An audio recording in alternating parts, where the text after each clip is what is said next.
Yeah. So first thing is that we'll be working on data cleaning process.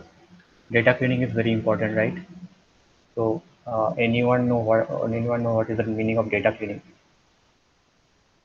Means what will be the mistakes in your data set so that your data needs to be cleaned. There are few important points. So if you can mention those,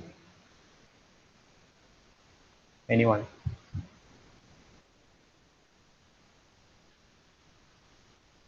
No one. Okay. So first thing is that you need to Can understand I say if something? yeah, yeah, go ahead. Because I had a few points that Yeah. for certain data entries, like for example, here we have the fields, for example, the elements. Then for them, certain observations are missing. Mhm. That could be one scenario. Yeah. That could be one of the errors with data. Mhm. Then Then we need to clean them. Uh, like we yeah. need to ensure that something appropriate is there. Like for example, we must ensure that it is corrected. Right, right. So in statistics, it is called the missing value. So if you can see in my Excel sheet, there are few missing values in this particular column. Unit price, right? So how do you analyze those data? You can neglect those and you can go further for the analysis process. That is one thing, but that will not be perfect because if you are working with the missing value, then there might be a chance your analysis will not be good, right? Elemental you can say analysis will not be good, or in statistical term we can say that statistical power of the analysis will be reduced, right? So either we have to remove this particular row from the analysis, or we have to replace those missing values with some technique, statistical technique, right? So one is that missing value, you have to look into that matter. Another one is that outlier thing. So if your data set contains some outlier and if you are doing the analysis, then again the statistical power of the data or the analysis will be reduced, right? So outlier removal is something important. Okay. Suppose I am giving you one paper. So what is the meaning of outlier? Suppose if you can see that everyone was circulating the survey right now, the SIP project. Okay, so the data what they required, they are actually in the Google form. There is one option you can mark the question as compulsory. So if you are not marking the question, if it is in compulsory mode, if you are not marking the question, you can't submit the form, right? Suppose I am not making my question compulsory. Okay, for a particular question. Suppose I am asking you. Uh, do you like this online MBA program? On a scale of 1 to 10, I want you to rate. Okay. But I'm not, I've just mentioned the question. Do you like this online program? Just rate on a scale of 1 to 10. And that is an open-end question. I'm not giving you the options. Okay. Right. So you either have to answer with these points like 1, 2, 3 up to 10. You can't write 11 over there or can't write 12 over there. Right. Suppose by mistake you have written 20. Is there any meaning of that rating? Is there any meaning of that rating? No. No. Yes. So that is an outlier, right? Yeah, outlier. Yeah. That person is an Yes. outlier. Yeah. So that is by mistake or the person don't understand the question. That's why he or she had written that. Okay. So we have to remove that outlier, or we have to somehow uh, have to treat the outlier before we run the further analysis process. Outlier treatment is very much important. Okay. So that is one thing. The second point, like first one was missing value, second layer was outlier detection, and the third one was the normality check. So your data set, your data, the particular data is normal or not, that you have to understand. Okay, so there are several methods of normality check. The descriptive statistics, you can say using the central tendency, skewness, and kurtosis. You all know that term, right? Central tendency. Central tendency means what? What is Mean the central and tendency? Mean median, right? Mean equal to median. yeah, mean median. Yeah. Yeah. So skewness and kurtosis are other two terms. So using those three terms, we can check whether the data is normal or not. Or we can simplify these terms by using the histogram plot, right? By using the histogram plot, we can understand whether the data set is normal or not. Correct? From the box plot also, box plot actually used for analyzing the outlier, but from box plot also we can say whether the data set is normal or not. Okay, you can say that you can see the box in the box plot there are three quartile, right? Quartile 1, quartile 2, and quartile 3, right? You remember that diagram? Yes, sir. Yes. So quartile 1, quartile 2, and quartile 3. So quartile 2 means the median point. Okay, so if that quartile 2 is a little bit slide to the left hand side or the right hand side, that means there is some skewness present in the data. If it is perfectly in the middle of the box, then the data set is totally normal, right? So these are the basic statistical terms you need to understand first before you run any kind of analysis. These three things you need to treat before running any analysis process. Okay. So yeah. So how do we do that? First thing is that missing value treatment, then the outlier detection and the normality check. How do we do that in IBM spaces? So whenever you're opening your IBM spaces, you can see there are two window opening. Okay, one is that similar to the Excel kind of thing, and another one is this is the output window. After running the analysis, you will be getting output in this particular window. Okay, and in an analysis window, there are two separate window. One is data view and one is variable view, right? So first thing is that you have to import the data, or else you can type the data over here. So as we have the Excel sheet or the data set is huge, we can't type. Okay, and one more thing, like who are like in the preliminary stage, they can just copy from the Excel sheet the entire data and then can paste the data. So that's not the perfect way to do that. Okay, so we can directly import the Excel sheet over here. So what we will be doing, you have the Excel sheet, right? 25 sales record. Okay, so first you have to check the date. The Excel sheet is in which format? It's in CSV format or Excel format, or there are different formats, right? Generally, you find the Excel sheet in CSV format or XLS format, right? So my this particular sheet is in XLS format. So what I'll do, I'll go to file. If you want to write the step, you can note down the steps, because this will be vital for you if you are doing some analysis in your SIP project. Okay, so file, then import data, then whatever format you have. So I've checked my format, that is Excel format. So Excel, I'll click Excel. Okay, so just I'll go to where I have the data set.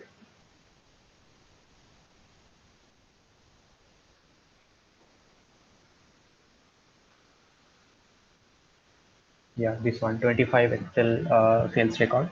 I'll just open it.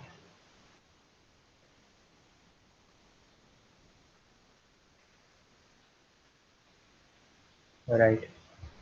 So you can see here, if your data set, if your Excel sheet is having more than one sheet, you can choose the sheet from here. So in my Excel sheet I have only one sheet, so it's already like a default is that is taken, right? So I'll just simply press OK. I'll not change anything. It will take some time to load. Yeah. Can you check that your uh, Excel file is imported perfectly? Okay. So this is my data view screen, and I'll go to my variable view. So in the variable view, you can see whatever the variables you have in the data set, that is the country, item type, sales channel, order priority, order date. So this name, whatever name you have, that will appear in the title bar. And one more thing, you can notice here, there is no space there. In the Excel sheet, what I had, there is space, right? In between sales and channel, there is one space. But in the SPSS title word, there is no space involved, like that, right? So this is one drawback you can say in the SPSS. I find it's a drawback, right? So if you want to edit anything, like your name you want to edit, so you have to go to the variable view and you can edit the name here. Okay, I want to edit something. Check this one, this unit price, unit cost, and total revenue. There are so many places actually taking after the decimal, but I want only two places after the decimal. I want only two. It is actually distracting my view, right? So how do I change that? Manually I'll not obviously delete by sitting like sitting, and manually I'll not delete everything. But I'll go to my variable view. You can check here. There is one column decimal. For unit price, we have taken up to 14 decimal. The like the default it will take. It is taking 14 decimal. So I'll just change it to 2. Okay. For all those, I'll change it to 2. Right. So this is how we can edit something in the variable view. Now check that. Yeah, it's perfectly done, right? Everyone getting it, or Get it. Yeah, yeah. Getting. yeah. Now I have the data. I have no problem in my data. I can do the process, whatever analysis I want to do. So my first step is that I want to replace those missing values. Okay. Suppose my data set is too huge. There are only 25 data, so you can manually check that for unit price in the 9th row there is one missing value. Then in the 13th row there is one missing value, and in the 19th row there is one missing value. That's manually I can check because my data set is too small. If you have thousands or lakhs of data points, how can you check that how many missing values you have in each and every column? That's a difficult point, right? Manually you can't do that. Okay, so what I'll do, I'll go to analyze. This is to identify how many missing values are there. Okay, these steps. So analyze, then go to descriptive statistics, then go to frequency. Anyone writing the steps, then I'll go slowly. Go slow. Yes, and analyze descriptive statistics and then Then frequency. okay. Now just click on the frequency, and whatever the variables you want to consider for your missing, to understand if there are any missing values or not. So suppose I know manually I can say that there is the missing value only for unit price, but I'll check for others also. I'm taking these three: unit sold, unit price, and unit cost, and suppose total revenue. Okay, these four I want to check because suppose these four I want to consider for my further analysis process. So I'll check those all those things. You can go to statistics. You want to check if you want to check anything like skewness, kurtosis, and all. Okay, do you want to check anything? I don't want anything to be checked right now. Right. Then if you want to put any chart, I don't want. Format, if you want to change any format, I don't want. Just simply whatever default you have, just select the variables and press OK. Okay. So this table is actually important for me. Okay, how many missing values are there for the four variables I have taken into consideration. So units sold, there are no missing values. For unit price only, I already manually find that there are three missing values, right? There are 22, 25 Yes. data points. So 22 are valid point and 3 are missing. For unit cost, there are no missing values. Total revenue, there are no missing values. Now I can easily understand. So unit price, there are 3 missing values. I have to treat those missing values. Okay. I'll go back to my data view window again. Now my next what will be my next step? I have to replace those data points, right? before doing any analysis, I have to replace those data points. How do we replace those data points? There are mainly two methods. One is that series mean, and another one is that series median.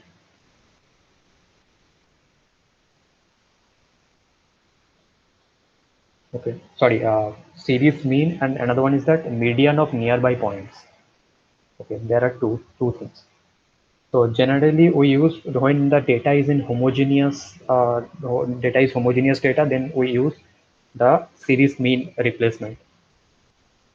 Okay, when the data is heterogeneous type, then we use the median nearby median points. Okay, median value of nearby points. So here, what you can understand, is it a homogeneous data, heterogeneous data? This unit price, It's homogeneous. is it? Check the item type here, then unit price. Now can you say it is a homogeneous data? Obviously No. not, because because the unit price of baby food will obviously be not similar to the unit price of vegetable, right? If the item type is same, then we can say that unit price can be homogeneous data. Okay, it's a heterogeneous data. So best option is that we can just use the Nearby series median. median of nearby points that we can use. Okay, right. So Yes. what we'll do, we'll go to analyze. This is the replacement of missing value for unit price, the steps. So analyze, sorry, this is you have to go to transform. Okay, then you can see this one, replace missing value. Yes. Replace missing value, click on that. Which one you want to replace? That is uh, Unit price. unit Unit price. price. Just select that variable and bring it to here, new variable. There are methods, right? Median. There are different methods. Generally we do use this one, series mean or median of nearby points. So which one we will be using? Median of nearby points or mean of nearby points? Median of nearby points.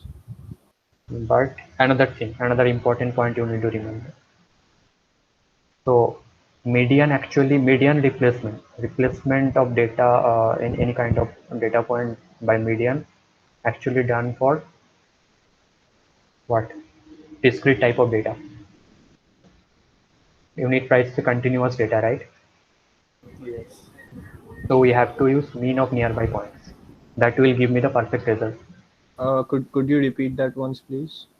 Mean replacement we generally use for continuous data, and median replacement we generally use for discrete type of data. Unit price is a continuous type of data, right? So we Yes. have to use here mean of nearby points. That will give me the best result. Obviously, you can do that median. But if you can see the statistically which one is perfect, then I would suggest that mean of nearby points will be uh, perfect for this kind of replacement. Okay, so I'll check that mean of nearby points, and I will not change anything. Just let it be whatever it is. Just press OK. Any pending changes operation will be lost. So if you have anything pending change, then it will be lost. Notice. Okay, just we have here the output. So replace value, number of replace value 3. There are 3 missing values, so 3 missing values will be replaced. There will be one separate column will be generated. This one, see that, unit price 1. So this was the default one, and this is the new one. Check that this one has been replaced, right? Yes. This one has been replaced. Okay, all the values will be replaced by same value, right? The mean of nearby points. Got it? Yes. Now you can see another thing in your sales channel. Sales channel, it's a categorical type, so it's a discrete type of data, right? Yes. 0 and 1, 0 and 1. It's not a continuous data. Yes or no kind of thing. Or it was like in the data set I remember it was online and offline. So online might be ranked as 1 and offline might be ranked as 0. So how do you replace that? This one you have to replace by Median of nearby. median of nearby points. You can do that, right? Yes. I'm not doing it right now. Okay, so this is how we treat the missing value. Okay, so next time, suppose if I want to run any analysis using that unit price, so I will not be using this default column, rather I'll be using this one. Got it? Okay. Hello, Yeah. bro. What is the difference between that mean and a median? That like selecting that option. Mean we use for continuous type of data, median we use for discrete type of data. Example for median. This one, I said, this channel sales type. This is a categorical type of data. So categorical data is not a continuous data, right? Okay. There are two options: sales channel, online and offline. You can't rank it as if you want to rank it, you have to either rank with a proper digit or what to say, yeah, proper digit. Not you can't rank it as 1.5, right? Yes, yes, yes. So this is not a continuous data. This is a discrete type of data. So you have to replace with median of nearby points. Okay. Okay. And there are another option, right? Series mean. Series mean, when do you replace that? Forget about this one, this item type. Suppose all are baby foods, right? All the 25 items are baby food of different company, of different brand. Okay. Then it's homogeneous. When it's a homogeneous data, then we'll directly be using that series mean. Baby food of different brand. Okay. Got it. The difference, I hope it's understood. Right? So the continuous or discrete gets preference over homogeneous or heterogeneous, right? Yeah. Like, okay, okay. Next thing is that outlier. So missing value we have treated. Next is that outlier detection. Outlier and normality check both will be doing in the same step. Okay. So for outlier check, what we'll do, suppose uh, we'll be taking few variables. There are different variables, so we'll be taking few variables just to understand. So first you have to go to analyze. You have to note down, then descriptive statistics. Okay. Then explode.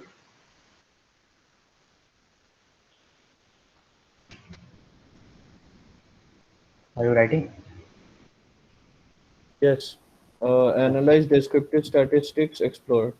Yeah, click on that. Okay. So you have to select your dependent variable and your independent variable. Actor list means the independent variable kind of thing and the dependent variable. So here my suppose my dependent variable is a total profit. Okay, got it. And the independent variable is all the other things: total cost, unit price I have taken here. So unit sold, all those I have taken here. Okay. So dependent variable and dependent variable I have taken. Go to statistics then. Descriptive statistics you want to check, like already I said, you can check that skewness, kurtosis, all those things. Then I want outliers. Okay, continue. Then I want plot. So I want histogram plot for normality check. Correct. And normality plot with test I want. Continue. Options. Anything if you want to change. I don't want to change anything. Okay. Everything will be remain same. Then I'll press okay.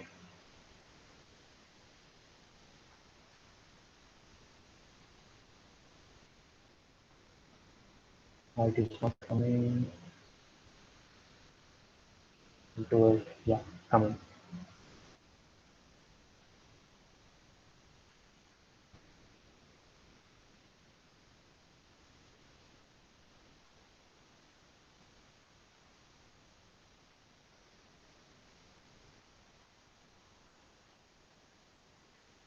One sec, give me time.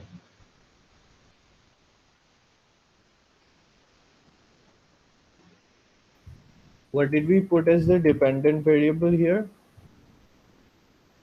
One second. Dependent variable we put as total profit. Okay. Okay, so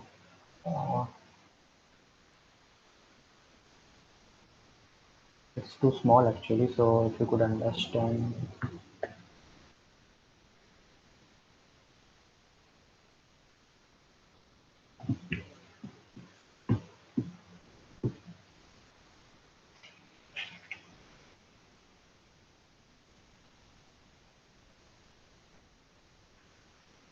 Let me do it again. I'll do for one variable so that you can understand the box plot. Analyze descriptive statistics, explode. I'll do for one variable. Okay.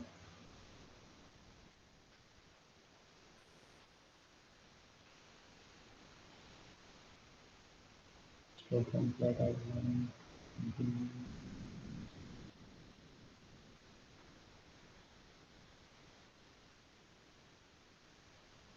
Yeah. So these are the descriptive statistics, kurtosis, skewness, all those things. Okay. Then you have the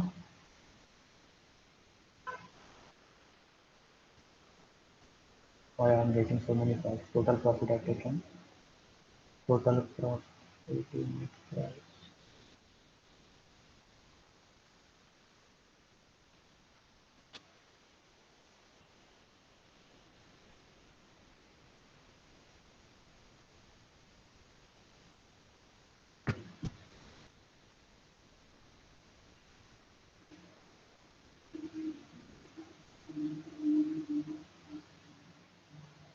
Are you getting all those plots? Yes.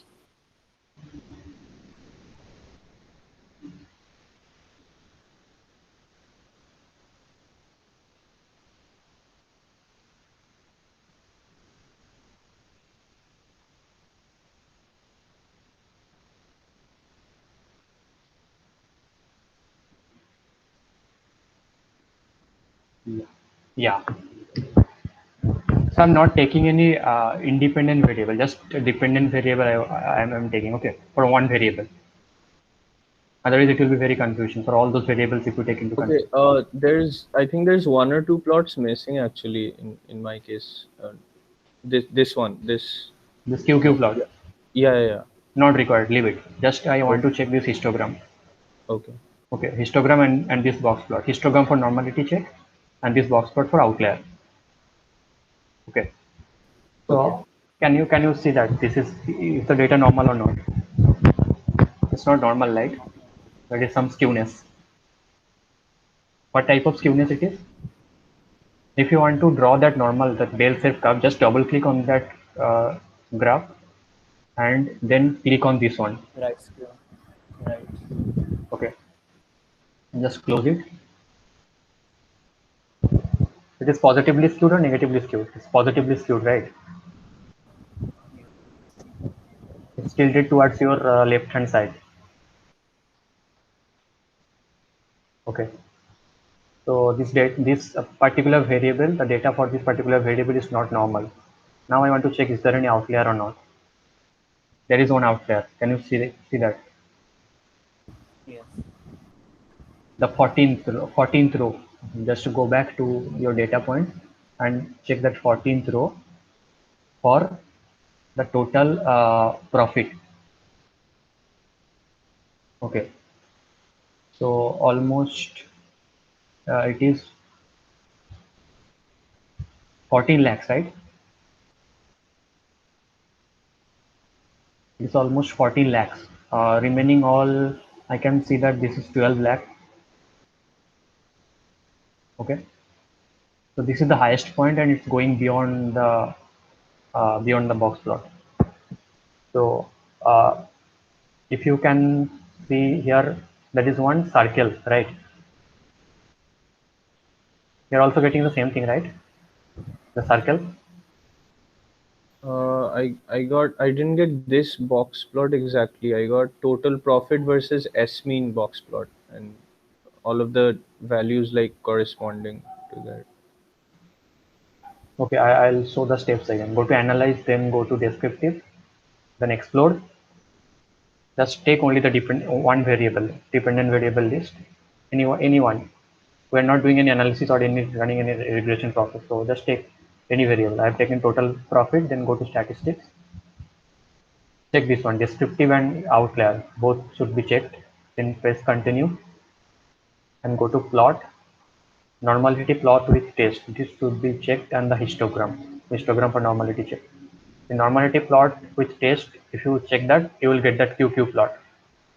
QQ Okay. plot significance, I'll tell you in that time of regression post analysis. Okay.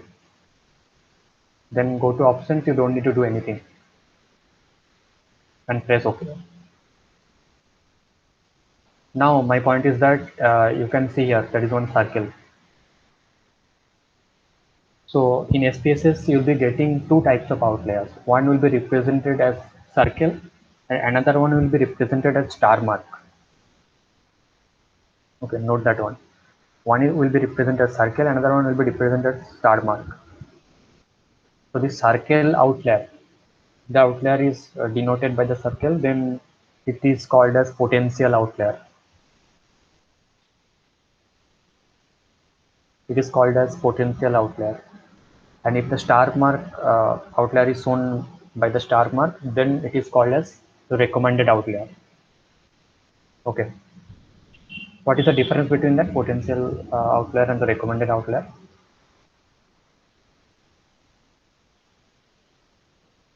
What is the difference? Anyone?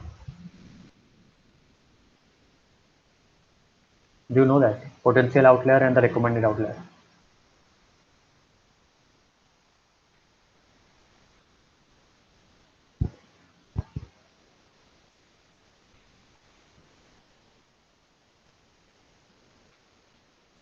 Yes, depends on the distance from the data set. Right.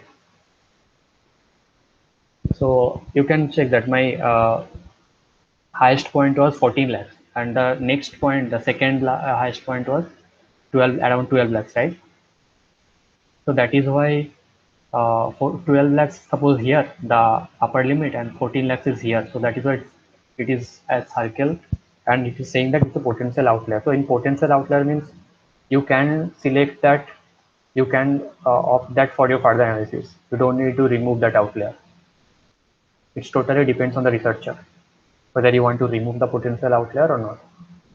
But generally, like if it's a potential outlier, researcher don't remove that from the analysis. Suppose instead of it's 14 lakh, suppose it's 25 lakh, then it will be marked as star. I guarantee you it will be marked as star. Getting my point? So your second highest point is ending at 12 lakh and your highest point is 25 lakh. So that is a huge gap. Okay, so that doesn't signify your data point. So that is a recommended outlier and you have to remove that outlier from your analysis to get the perfect result. Okay, so summarize that whenever the outlier is the potential outlier, it's totally depend on you or the researcher whether you want to take it for your further analysis or not. But generally the researcher take the potential outlier for the analysis process. They don't remove it. If it's a recommended outlier or if it's in a star mark, then you have to remove that outlier to get the best result. Right? Got it, everyone? Yes. Yeah. So what is the next thing? Outlier thing is done. Hello? Normality check. Hello? Yeah. Bro, can you tell like why we are doing like what is name of this analysis? What is Name of this chart, like what is name of this analysis? this chart? No, overall I'm asking bro. Like I'm analysis. not getting. This is called box plot. I'm not like what is purpose of doing this doing this analysis I'm asking for this alone. Your what I was talking before. I am asking you to rate your online MBA program. Okay, everyone is ranking on a scale of 1 to 10. Okay, you can write 1, 2, 3, 4, 5, 6, 7, 8, 9, 10. Only these 3, 10, or only these 10 digits you can write for ranking your online MBA program. Suppose someone is putting the ranking as 20. There is no meaning of that, no? Yes, That is outlier, right? yes. I have to remove that data from the analysis. So that is the thing. Okay, okay. Yes. Could you show that for the, I think the histogram, you clicked on something and we got like that curve. Could you Yeah. show? So initially you will not get that bell shape curve. Just Okay. double click on that. Double click on the diagram. Okay. Another window will appear, right? Okay. Can you see that this one? Yes. Okay. Click this one and you will get the bell shape curve. And if Okay. you click again, like after I have done already, so I've clicked again, so it's already gone. Okay. Yeah. So you want normality plot, you want uniform plot, which one you want, you can uh, check that. This is exponential plot, this is Poisson plot. I want normality plot, no? So that is why. Okay. Just close it and it will automatically appear. Okay. So that was the cleaning process, data cleaning process.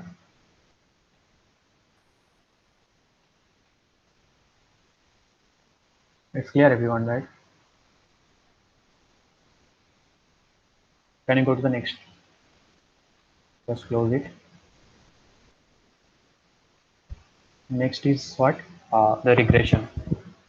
So I hope you all have that.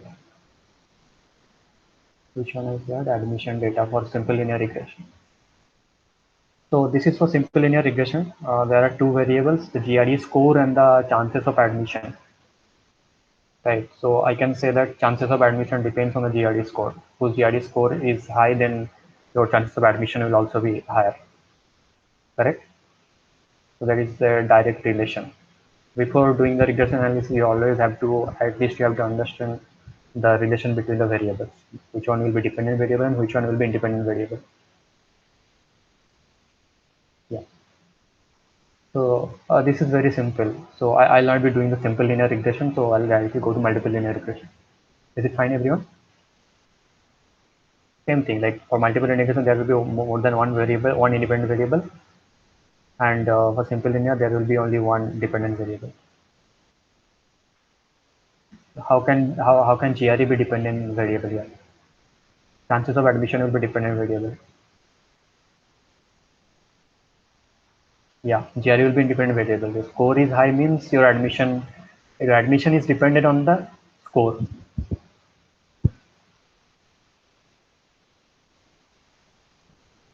Okay, then multiple linear regression. Yes, this is the multiple linear regression. So this is a housing data, like house price is dependent on different variables. Okay, this is the house price. I can say there are different variables, right? Area, bedroom, number of bedroom, bathroom, how many stories building, then main road. Okay, there are two. These are the building is attached with building is attached to the main road or not. Okay, so yes or no kind of thing. That is why 0 and 1. Then what is that? Guest room is there or not? Yes or no? There is two things, 0 and 1. Okay, basement. Then different variables are there. So I can say that price of house is dependent on all those variables. Can I say that? Yes. Yeah. Yes. So there are more than one independent variable, and price will be my dependent variable. Okay, so more than one independent variable, it will be multiple linear regression. Okay, so same thing I'll be doing. I'll just import the data. First, I have to check whether my data is in CSV format or Excel format, the format of the data set. So it's in Excel format. What I'll do, I'll go to File, just import the data. Excel, and then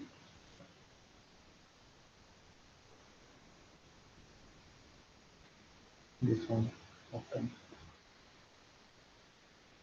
Again, my data is having only one seat, so that is why taking. Then okay, just press OK. Yeah. So all are perfectly fine here. We don't need to change anything. Just how do we do that? Simple linear regression or the multiple linear regression? Just go to analyze, then regression, then linear regression.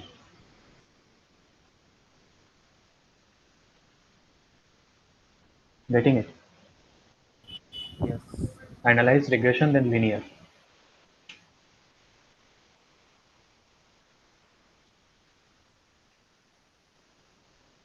Click on that Yes. linear. Then you have to check which one is a dependent variable and independent variable. So my price is my dependent variable, and I will not consider all those because it will be looking very like clumsy. So I'll take only five, so 4 or 5 variables.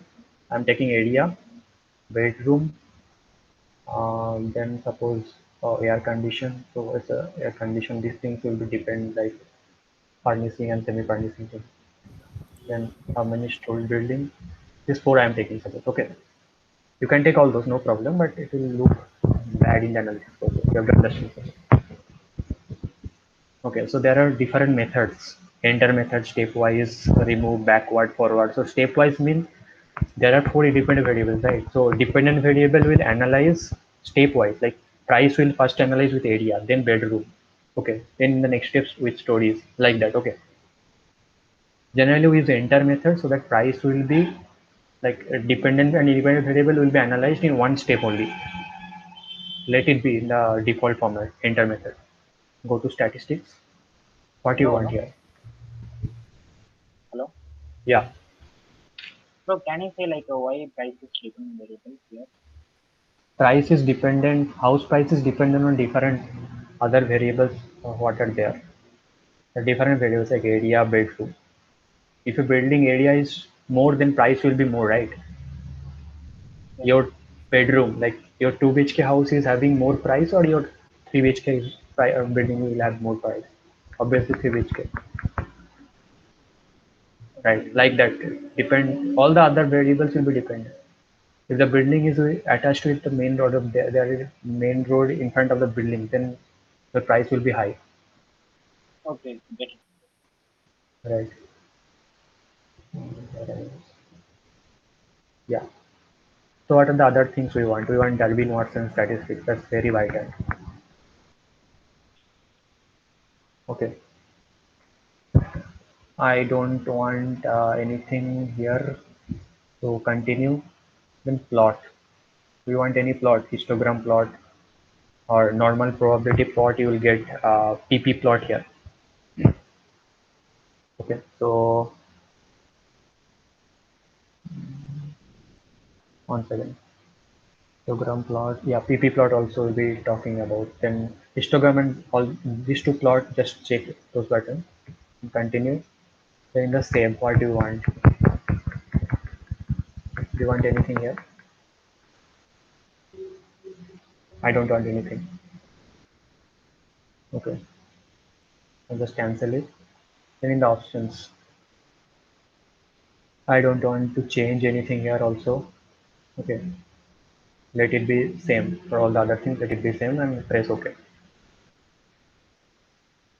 So what are the important things here in your regression analysis, multiple linear regression analysis? First thing is your R square and adjusted R square, right? Correct. Yes.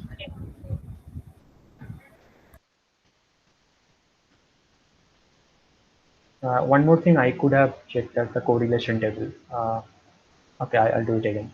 Close it. This one's analyze and regression, linear, statistics, correlation table. They had one, I think it said collinearity diagnostics in the first one.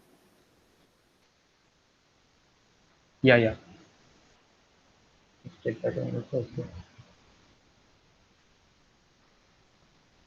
Collinearity. No, that's different.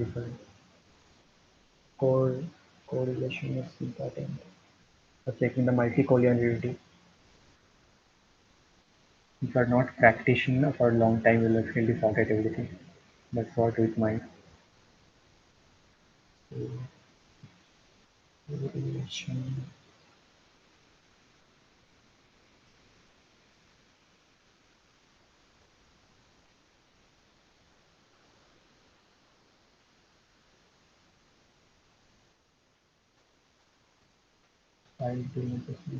I'll leave it. I'll tell the significance of the correlation table. No issues. Okay, so first one is that R square and adjusted R square. Okay, so what is that? R square and adjusted R square. What is the significance? These two are vital thing, right? R square and adjusted R square. Yes. What do you mean by R square? Means what is the significance of R square? R square shows the goodness of it. Remember that. R square shows the goodness of it. So your R square, so it will always be in between 0 and 1. How do I get that R square? Simply this, if you square this term R, if you square this term R, you will get the R square. So significance of R square is that it helps to understand the goodness of it, and as it is a square term, so the value will always be in between 0 to 1. Okay, so here what is the interpretation of this particular value? 0.511. I'm getting the R square value 0.511.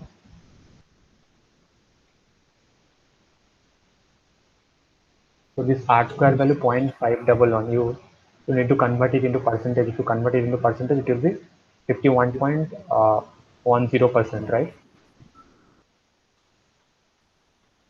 So this interpretation will be the dependent variable here, what I have taken. The dependent variable is 51.1% in association with the independent variables. Okay, so there should be a relation, right, with the dependent variable and the independent variable. So this dependent variable and on all those independent variables, whatever I have taken, the association of the relation is almost 51.1%. And this R square value will increase if we add more independent variable. Okay. Right. If you add more independent variable, there might be a chance that your R square will increase. Got it? R square interpretation. Clear Yes. everyone? Yes. Next is adjusted R square. So adjusted R square, oh, what does it measure? Variance. Variance. Adequacy of the model. Yeah. So adjusted R square measure the like adjusted R square value will change if we add more independent variable in the analysis process. So if the adjusted R square value is increasing, then we can say that the extra independent variable, whatever I am adding for the analysis, that is good. The adjusted R square value is decreasing after adding some independent variable, extra independent variable, then we should eliminate those independent variables.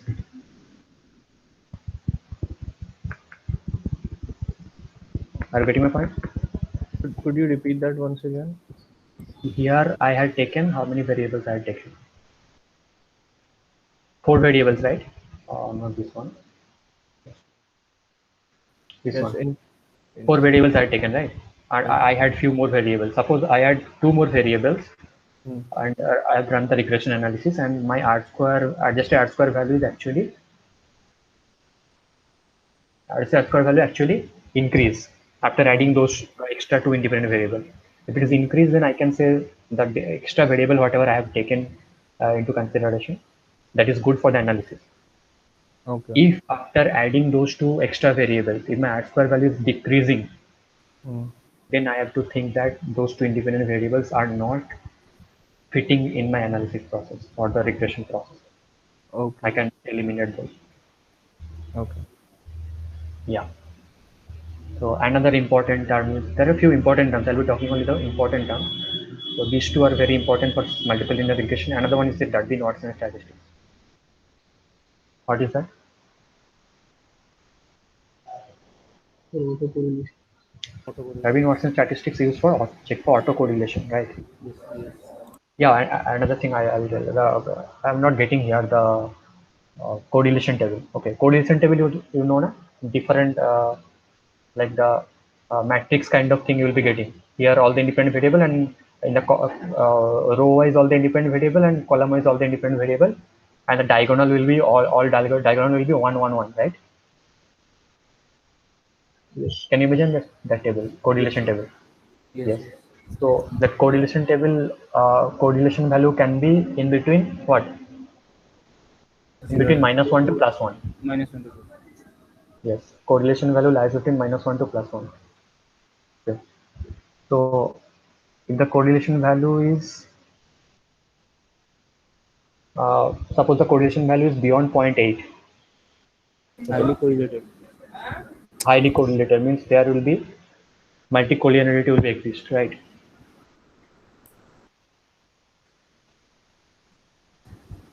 Yes. If the correlation value is beyond zero point 0.8, whether it's positive or negative, that doesn't matter. Positive means positive correlation, negative means negative correlation. That doesn't matter. The mod value I'm talking about. If the value is beyond zero point 0.8, then there will be multicollinearity present. So from the correlation table, that will be your interpretation. Check the correlation table and find out how many variables are there, how many correlation for how many variables are beyond zero point 0.8. Those variables will be highly correlated, or the multi-coordinated will exist for those variables. That is what the interpretation for correlation table. Yeah. Then for Darby-Watson statistics, it's used for checking the auto correlation. Okay. So the hypothesis for Darby-Watson statistics that null hypothesis will be autocorrelation does not exist, and alternate hypothesis will be autocorrelation exists. That is the hypothesis for Darby-Watson statistics. Okay. Null hypothesis, autocorrelation does not exist, and alternate hypothesis will be autocorrelation exists. Getting it? So there are some limit for the Darby-Watson value. If the value is 2, Darby-Watson value lies between 0 to 4 actually.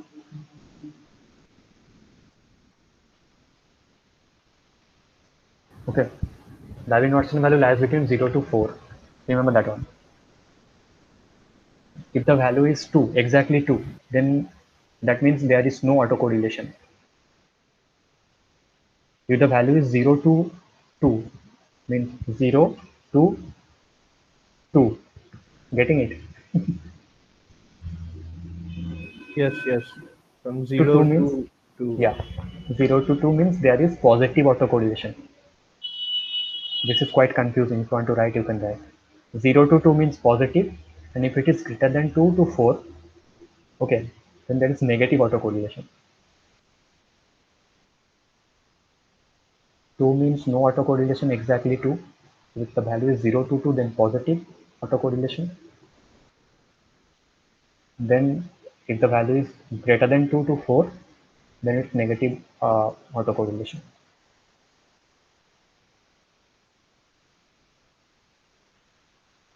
Okay. But generally, like in a thumb rule, we used to say that if the value is between 1.5 to 2.5, the data is normal. I said when the value is exactly 2, then there is no autocorrelation, right? But generally, we took that if the value is in between 1.5 to 2.5, then the data is normal. There is no autocorrelation. Generally, we took that. Depends on the researcher, different researcher. Okay, Bro, which value you saying? Darby 0 to Watson. would there be okay. This one. So here like they have mentioned point 0.9. So what? we can consider. I have already told you the limit. You can now interpret this one. What type of autocorrelation it is? It's Now, zero to in between 0 to 2 range, right? So here positive autocorrelation. positive. Am I correct? Yes. Yeah. Next one will be your ANOVA table, right?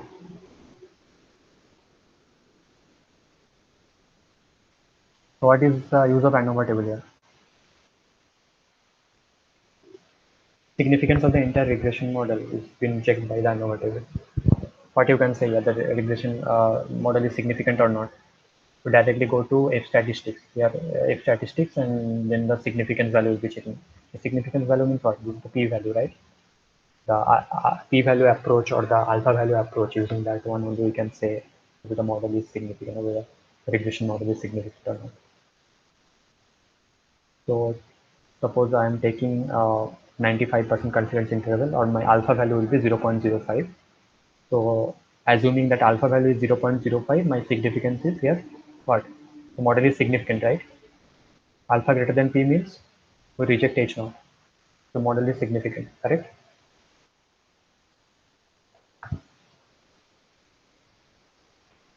Correct. Any Yes. confusion in ANOVA table? Okay, so next one is the coefficient table. So from the coefficient table, we'll be getting the beta value. So the regression equation you all remember, right? Y cap is equal to beta naught plus beta 1 x1. That is the regression model, right? Beta naught plus beta 1 x1, beta 2 x2, like that. And the regression equation will be y cap is equal to b naught plus b1 x1 plus b2 x2. So this is the coefficient value, b naught, b1, b2, like that. You can from here you can write the regression equation. I think this one. Next important thing is that variance influence factor, or the VIF, and the tolerance. Okay, what is that?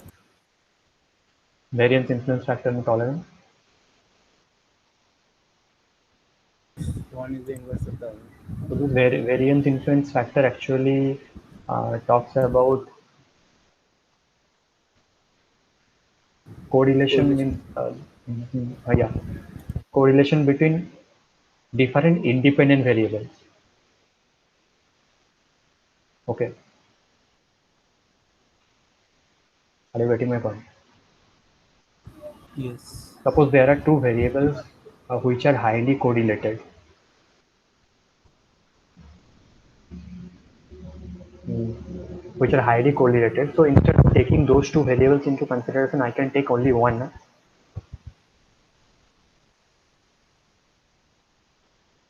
Suppose I am asking you, do you have eye power?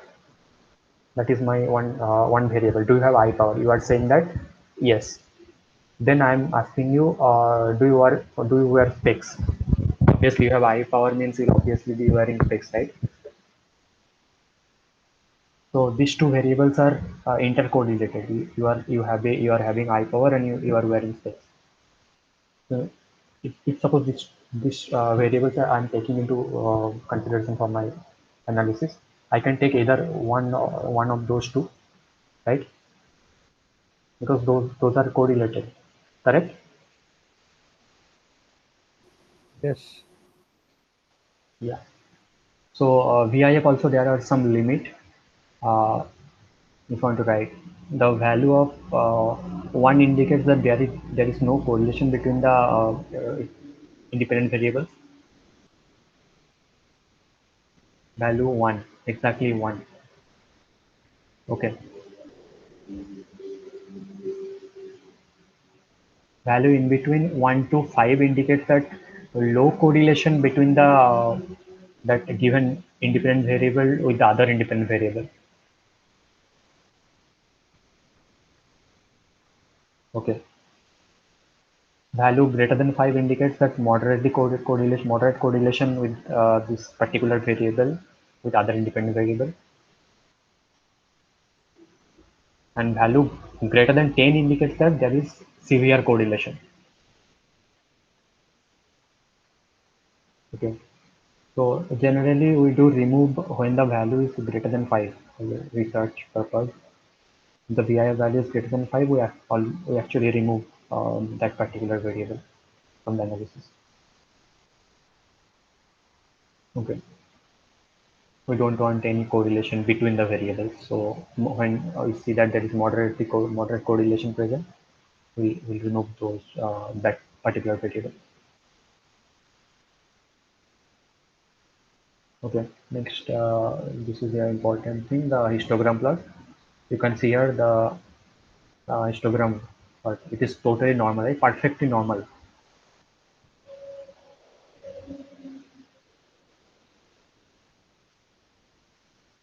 Right? There is no skewness and kurtosis present here. Okay. Next, this is the PP plot. Okay. So probability, observed cumulative probability and expected cumulative probability. So this is called a PP plot. Okay. Wait. I think you missed out on tolerance, right? Like, Yeah, that is same. VIF and tolerance. So 1 by VIF will give you the tolerance, and 1 by okay, tolerance will give you the VIF. So either any one interpretation will be fine. okay. Yeah. Both are interrelated, right? Do that one. Anyone, if you have the calculator, just check that. 1 by VIF, you will get the tolerance, or else 1 by this tolerance, you will get this particular VIF.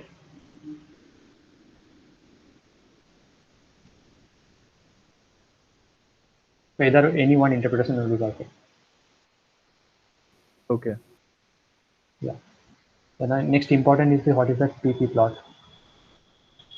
So PP plot shows the comparison between the observed cumulative probability and expected cumulative probability. So when this is the normal uh, the straight line, the fat straight line, black color straight line is a normal plot. Okay, and this is the plot of the data point. Okay, the dotted plot one, the shaded one. Okay, so if it is totally lying on that flat straight line, then I can say the data is totally normal. It actually shows a normal distribution. Here you can say like there are some points beyond, right, from the histogram. So data is not perfectly normal. So that is why from here also we can say the data is not perfectly normal. If the shaded portion also lies with the straight line, then we can say it's a normal plot. Okay, so that is what the difference between this histogram plot also and the PP plot.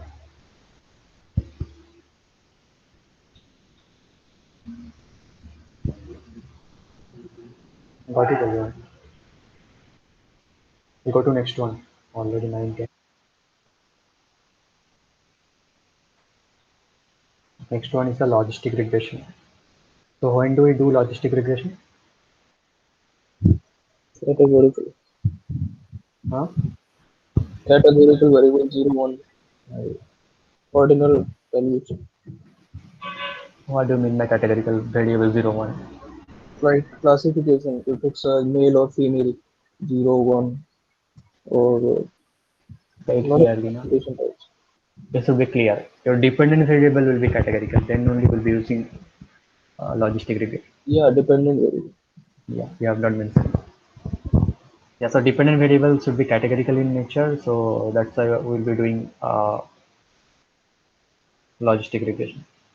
So here you can say there are different things. Like this is a credit card data, credit card default data. So default payment is the next month, yes or no. Okay. So this is my dependent variable. So the default payment of the next month of a particular customer will be dependent on different variables. So uh, these are the names of the variable given here. If you want to check the details of the data source, you can go to the third sheet. What is the meaning of this pay to? This is the meaning. The history of past payment, the repayment status in August 2005. What is the meaning of pay 0? This is the payment status of September 2005. Like that, there are different variables. Okay. The data description is given in the third sheet. You can check that. So I can say this is my default payment is dependent on different all those variables. Previously, the person has paid the amount or not. That is also like my independent. That will be my independent variable. If he has paid before, I can expect that he'll be paying for the next month also. If he has not paid in the last month, I can say that he'll not be paying. There might be a chance like he will not be paying, also he'll not be paying the next month. Correct. So let me check that. This is also Excel file. So I'll go to file, then import data, Excel, logistic regression, this one.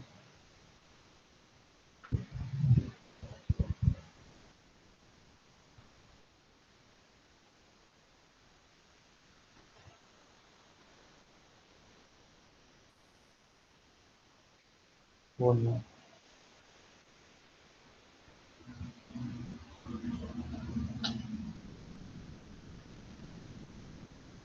I can have to open SPSS. Okay, got it.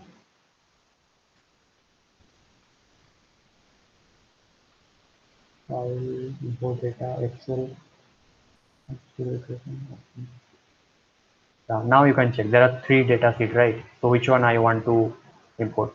I want the data file, the second sheet. Okay, then press OK.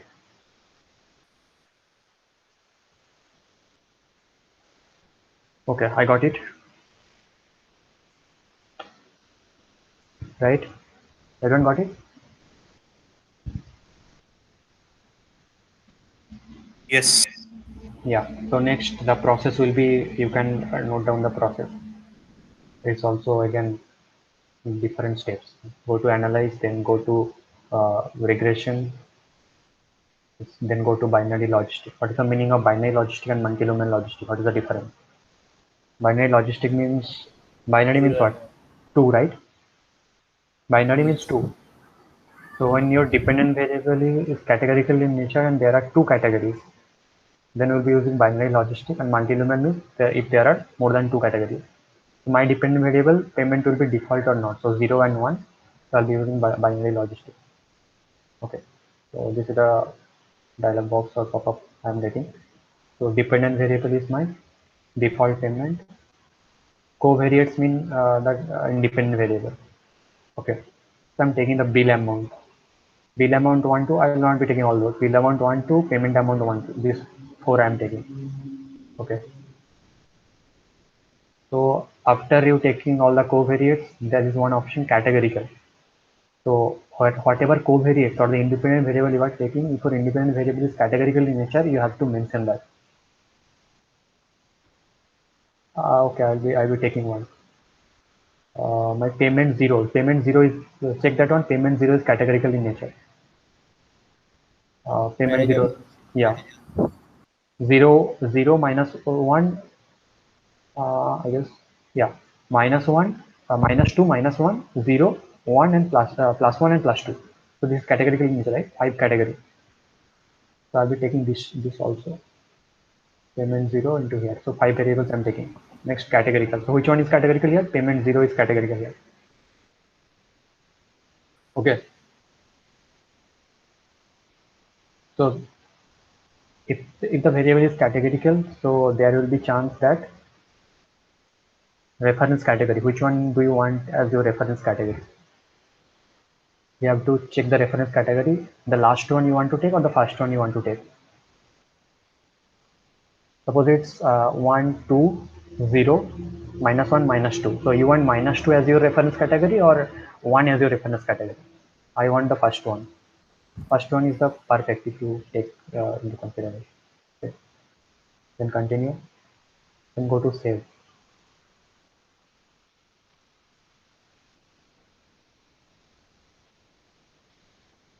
I don't want anything to be changed here. Okay. Then go to options. I want Hosmer Lamso.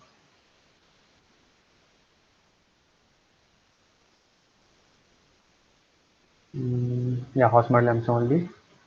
Continue.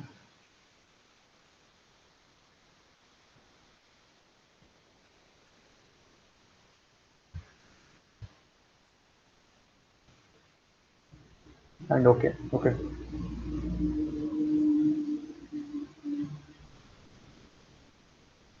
So I'll go to directly the important one.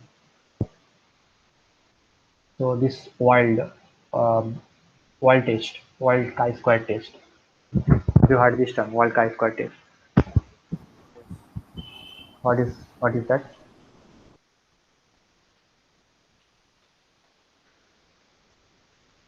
What is that wild chi-square test?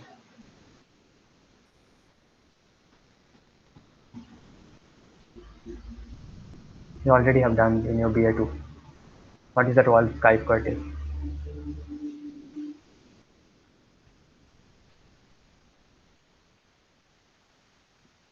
How do you find that? Do you remember the formula for wild chi-square?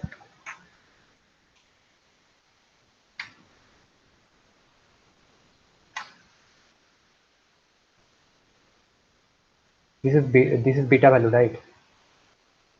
This is beta value and this is standard error value. How do you find that t value in your multiple unit regression is equal to beta by standard error of beta, right?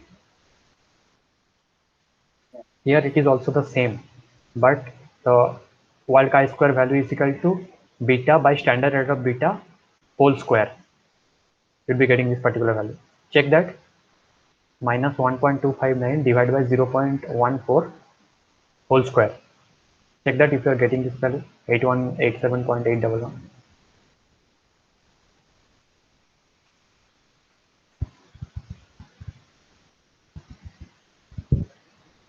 Getting it right?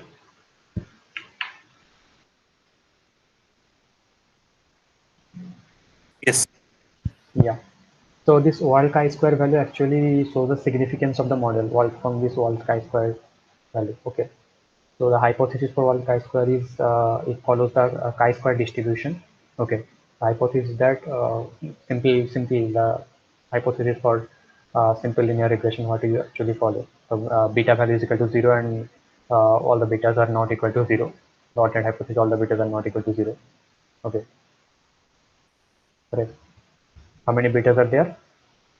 I've taken 5 variables. So beta 1 equal to beta 2 is equal to beta 3, like that. Yeah, 5 beta will be 0 equal to 0, and all the betas are not equal to 0, the alternate hypothesis. Okay. Take the significance value here. Significance value is triple 0 point, almost 0, right? So if I consider my alpha value 0.05, then I can say alpha greater than p, so reject h naught. So the model is significant, correct? So this is one thing, how you want to check your model is significant or not. Okay, from this wild chi-square test, from the significance value. Next, your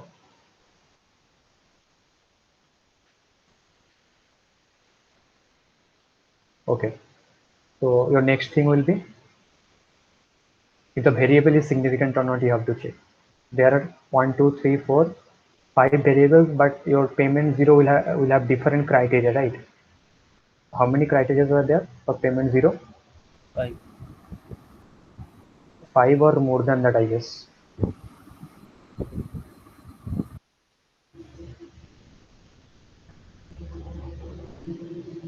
Oh yeah, 5 only.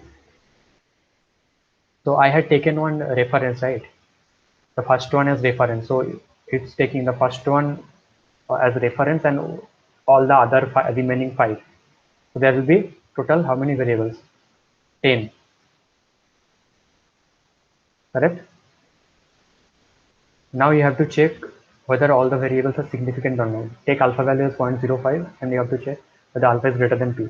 For all the variables, can you check all the variables alpha value is greater than 0.05, right? Sorry, alpha value is greater than 0.05, so alpha value is greater than p. So p value, so alpha value is greater than p. That means all the variables are significant. That is one point. You have to check the variables you are taking. That is significant. If the variable is not significant, then that is not be perfect for analysis.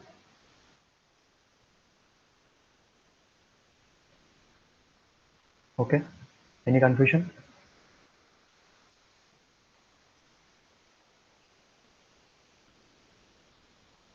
Any confusion till now?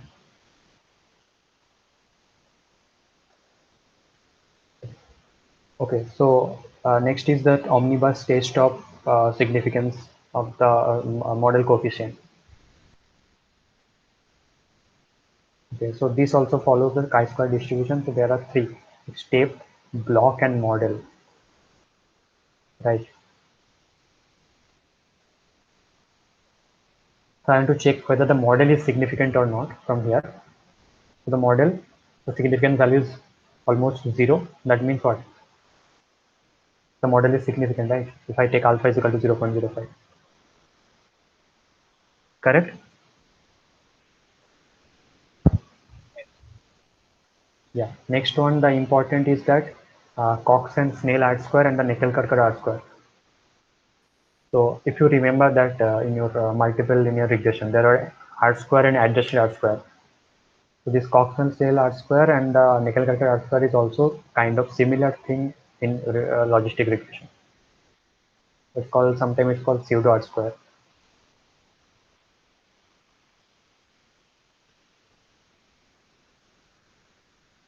Okay.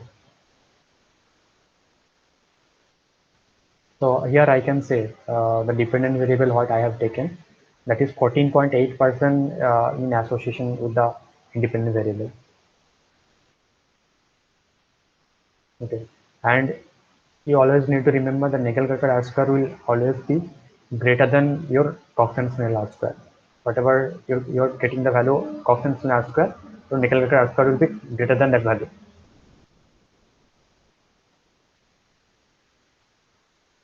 Got it?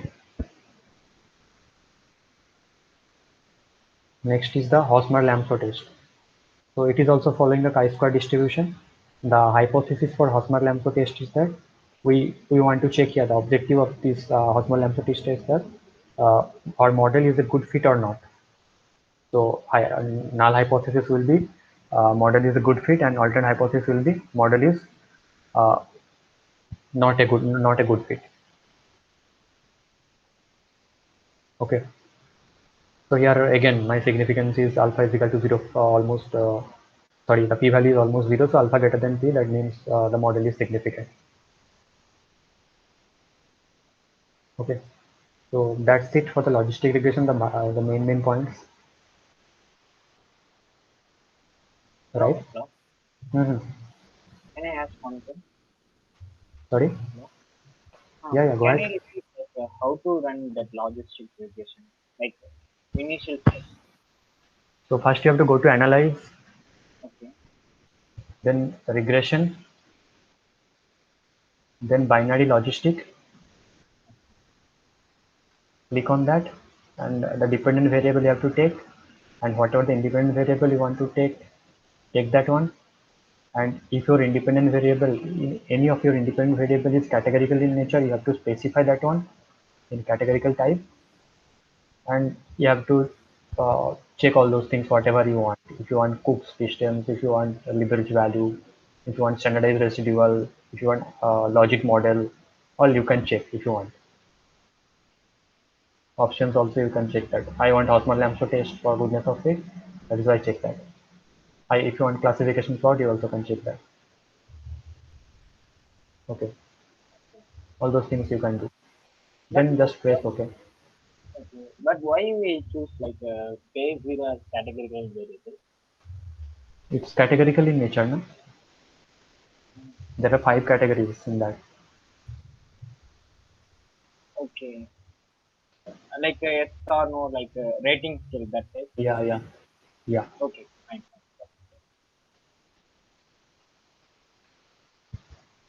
Okay.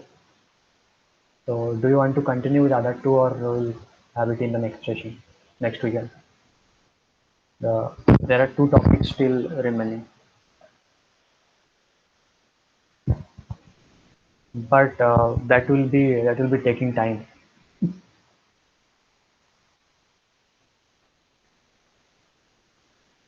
Okay. Okay, we'll continue then.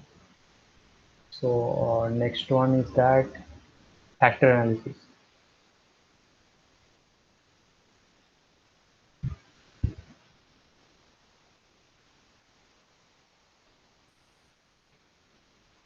So why do we do factor analysis?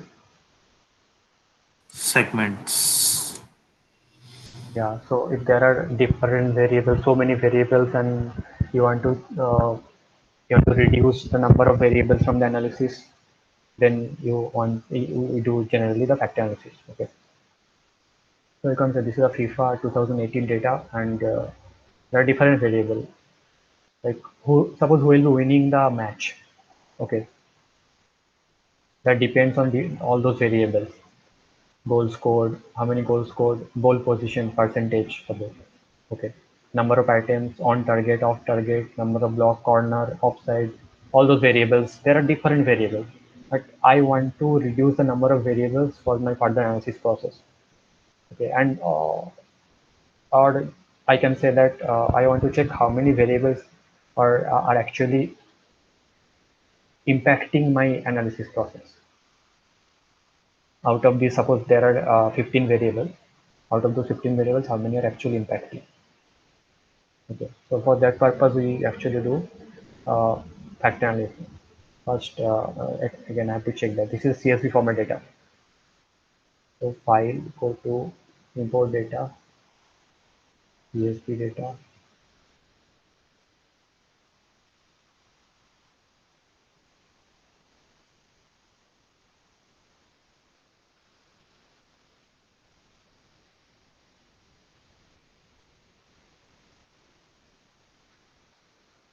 Yeah, this one.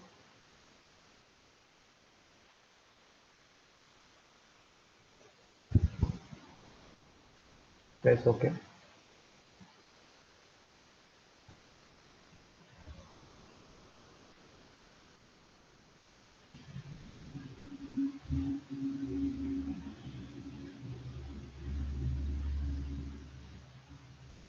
Taking time.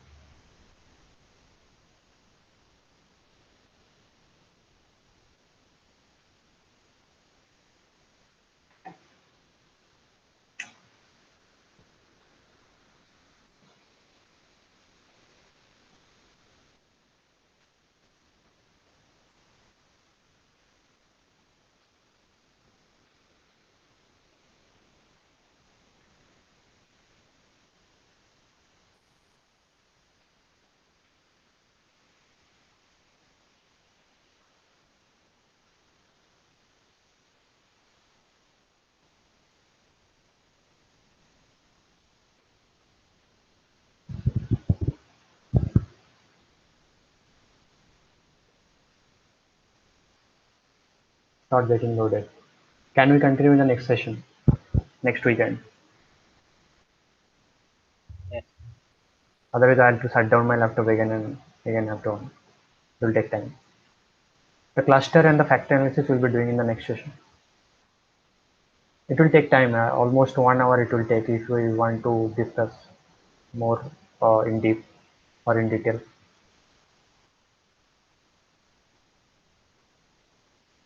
Yeah, we'll do it in the next session then.